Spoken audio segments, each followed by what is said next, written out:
Hi everyone, shall we get started with our English lesson for today?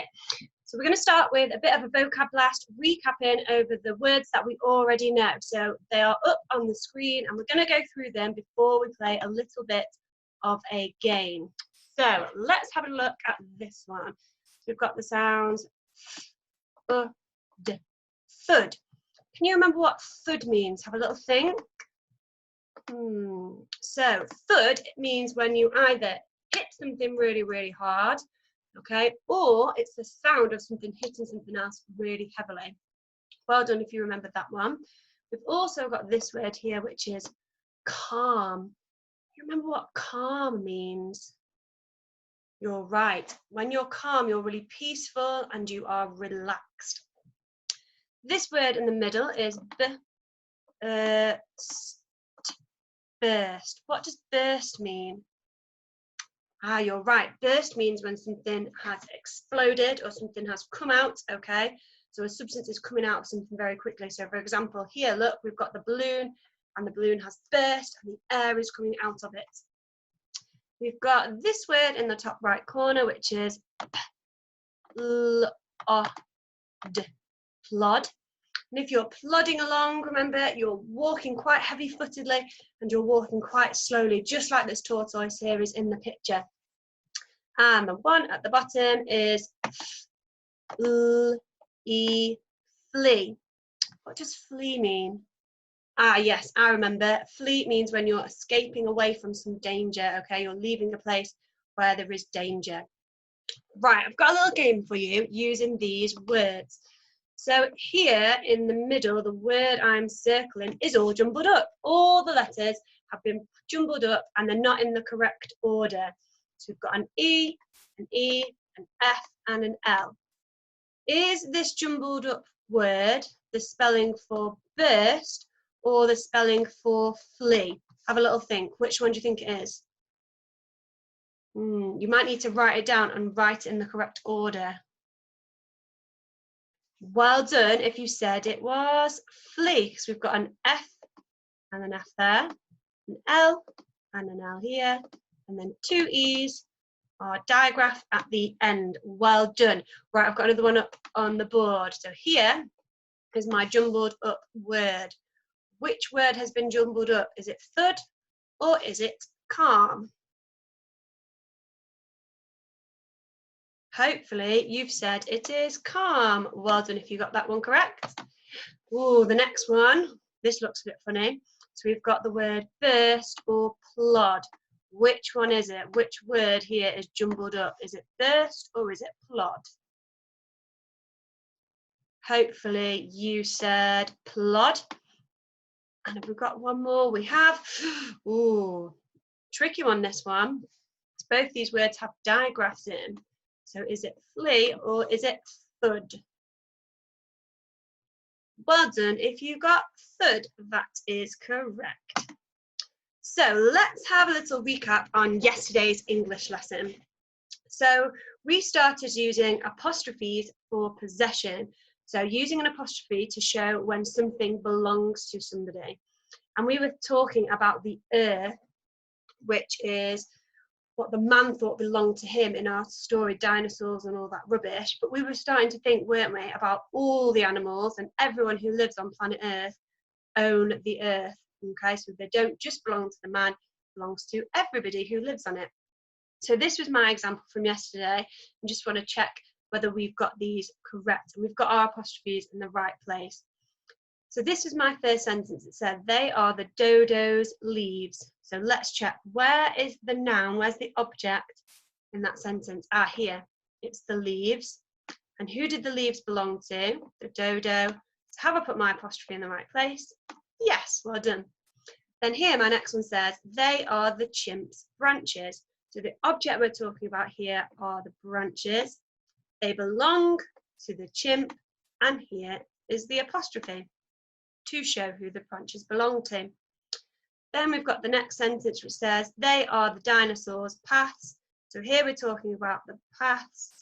They belong to the dinosaurs, and I've got my apostrophe here to show the possession.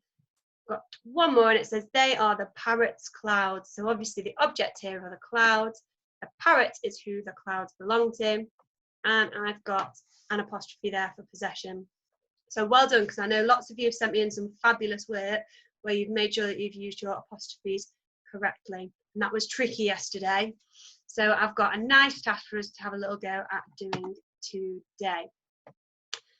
So first of all, I just want you to think about what happened at the end of our story. So right at the very end, when we read it the other day, what happened? So pause this video now, have a little think at home and start with a sentence at the end of the story. Off you go.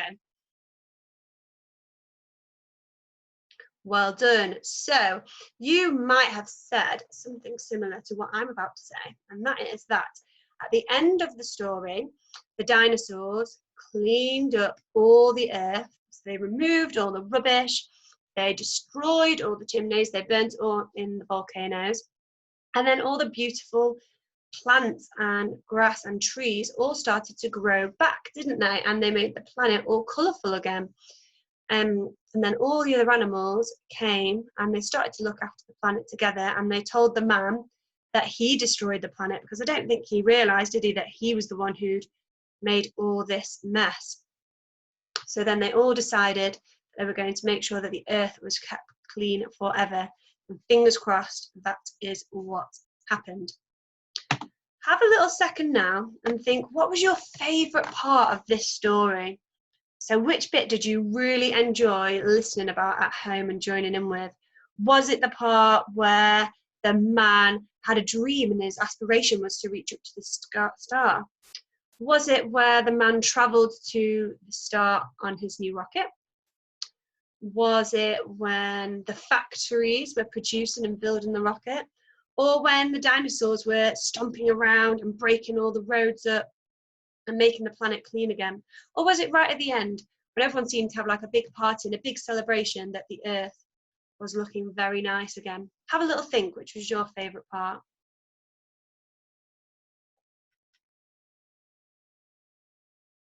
Okay, so my favourite part, I think my favourite part was at the end, when all the animals and the man himself all came together to make the earth a better place to live on. Because I think that with the animals having that discussion with the man, that he will start to think about what he is doing to the environment around him. And I think that's really important, that he knows he has to take care of the earth so he doesn't destroy it. Maybe you could send me in some examples of what your favourite parts are, so I know as well. Let's have a little look at what we're doing today then. We are going to be using time adverbials, okay? And time adverbials are going at the start of our sentence today, and they tell us when something has happened. So let's have a look what I've got. So here I've got the time adverbial first, your turn. So if we're saying something that's happened first, it's the first event, the number one event that has happened when we are sequencing something.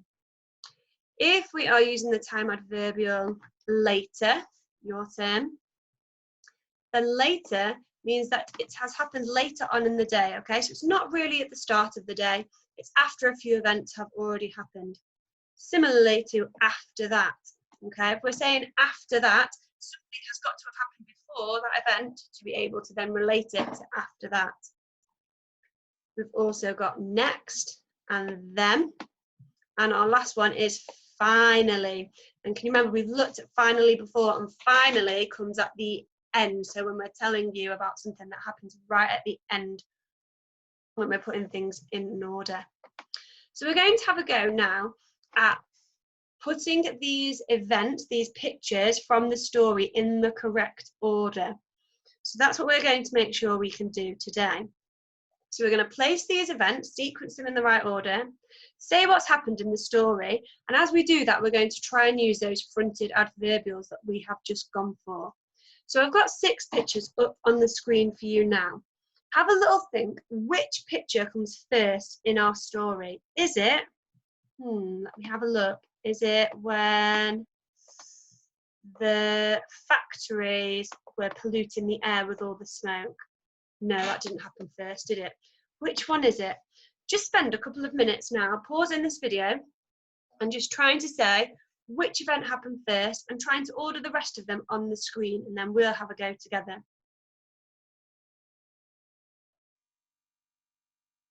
Fabulous. Right, let's check and let's have a look. So the first event I think that happens in the story is that the man sees the star up in the sky, and that's where he wants to go to. So his dream, wasn't it, can you remember, was to get up to the star in the sky. So that's what happens first in the story. Then he saw some birds flying up to the sky, and he thought that he would be able to travel up to the star if he built a rocket. So he got the factories to make lots of machinery so that he could build his own rocket and travel up to space. But in that process, he destroyed the planet, which then the dinosaurs had to fix, didn't they? And at the end, the planet finally came back to normality, and it was as pretty as it was at the start of the story. Hopefully you were able to order those like I've done at home. Well done if you have. So these are my story events, and I want us now to have a little go at trying to use those time adverbials that we talked about to talk through it. So first you need to order the events, and then I want you to use time adverbials to talk back through the story.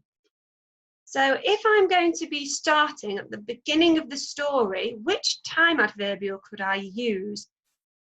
Would it be finally? Oh no, because that one is at the end, that's the last event. So which time adverbial would I use?